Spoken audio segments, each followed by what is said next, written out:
A long time ago, there lived a king who was famed for his wisdom through all the land. Nothing was hidden from him, and it seemed as if news of the most secret things was brought to him through the air. But he had a strange custom. Every day after dinner, when the table was cleared, and no one else was present, a trusty servant had to bring him one more dish. It was covered, however, and even the servant did not know what was in it. Neither did anyone know, for the king never took off the cover to eat of it until he was quite alone. This had gone on for a long time, when one day the servant, who took away the dish, was overcome with such curiosity that he could not help carrying the dish into his room. When he had carefully locked the door, he lifted up the cover and saw a white snake lying on the dish. But when he saw it, he could not deny himself the pleasure of tasting it, so he cut off a little bit and put it into his mouth. No sooner had it touched his tongue than he heard a strange whispering of little voices outside his window. He went and listened, and then noticed that it was the sparrows who were chattering together and telling one another of all kinds of things which they had seen in the fields and woods. Eating the snake had given him power of understanding the language of animals. Now it so happened that on this very day the queen lost her most beautiful ring, and suspicion of having stolen it fell upon this trusty servant, who was allowed to go everywhere. The king ordered the man to be brought before him, and threatened with angry words that unless he could before the morrow point out the thief, he himself should be looked upon as guilty and executed. In vain he declared his innocence. He was dismissed with no better answer. In his trouble and fear, he went down into the courtyard and took thought how to help himself out of his trouble. Now some ducks were sitting together quietly by a brook and taking their rest.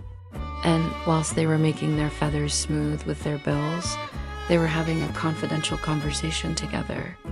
The servant stood by and listened. They were telling one another of all the places where they had been waddling about all the morning, and what good food they had found, and one said in a pitiful tone, "Something lies heavy on my stomach." As I was eating in haste, I swallowed a ring which lay under the queen's window. The servant at once seized her by the neck, carried her to the kitchen, and said to the cook, "Here is a fine duck, pray, kill her." "Yes," said the cook, and weighed her in his hand. "She has spared no trouble to fatten herself, and has been waiting to be roasted long enough." So he cut off her head, and as she was being dressed for the spit, the queen's ring was found inside her.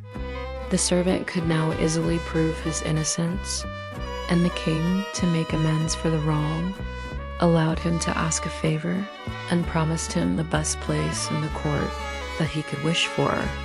The servant refused everything, and only asked for a horse and some money for traveling, as he had a mind to see the world and go about a little. When his request was granted, he set out on his way, and one day came to a pond where he saw 3 fishes caught in the reeds and gasping for water.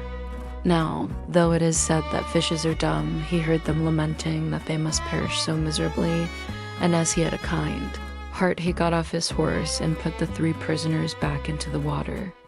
They quivered with delight, put out their heads, and cried to him, "We will remember you and repay you for saving us."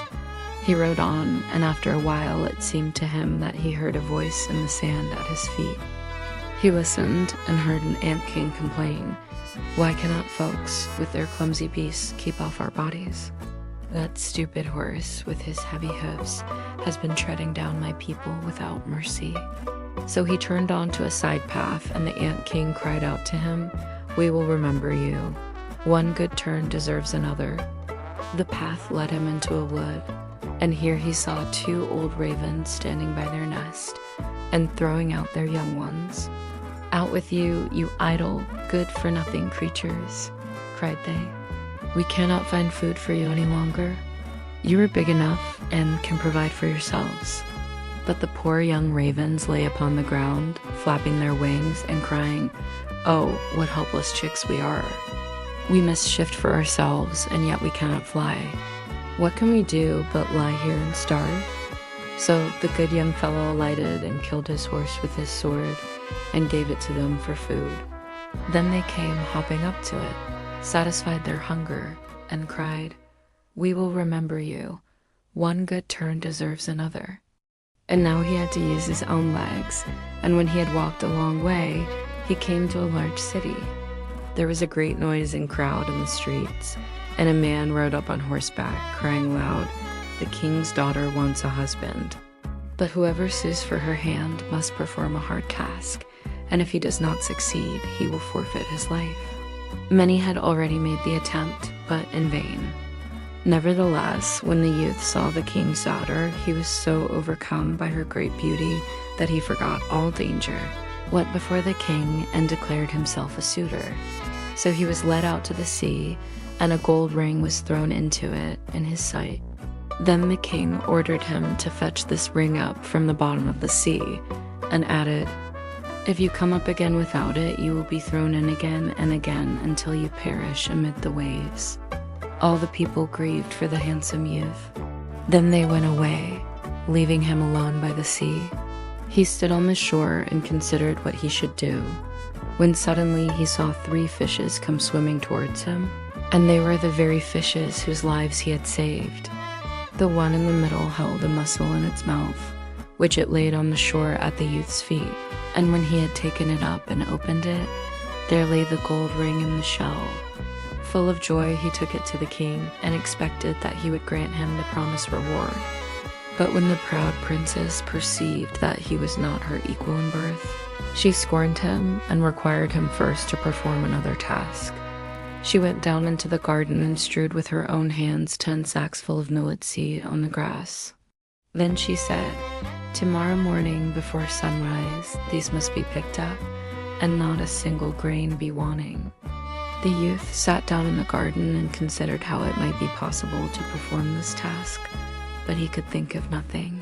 And there he sat sorrowfully awaiting the break of day, when he should be led to death. But as soon as the first rays of the sun shone into the garden, he saw all the 10 sacks standing side by side, quite full, and not a single grain was missing. The ant king had come in the night with thousands and thousands of ants, and the grateful creatures had by great industry picked up all the millet seed and gathered them into the sacks. Presently, the king's daughter herself came down into the garden and was amazed to see that the young man had done the task she had given him. But she could not yet conquer her proud heart, and said, "Although he has performed both the tasks, he shall not be my husband until he has brought me an apple from the tree of life." The youth did not know where the tree of life stood, but he set out and would have gone on forever, as long as his legs would carry him, though he had no hope of finding it. After he had wandered through 3 kingdoms, he came one evening to a wood and lay down under a tree to sleep. But he heard a rustling in the branches, and a golden apple fell into his hand. At the same time, 3 ravens flew down to him, perched themselves upon his knee, and said, "We are the 3 young ravens whom you saved from starving. When we had grown big and heard that you were seeking the golden apple, we flew over the sea to the end of the world, where the tree of life stands, and have brought you the apple." The youth, full of joy, set out homewards, and took the golden apple to the king's beautiful daughter, who had no more excuses left to make. They cut the apple of life in 2 and ate it together, and then her heart became full of love for him, and they lived in undisturbed happiness to a great age.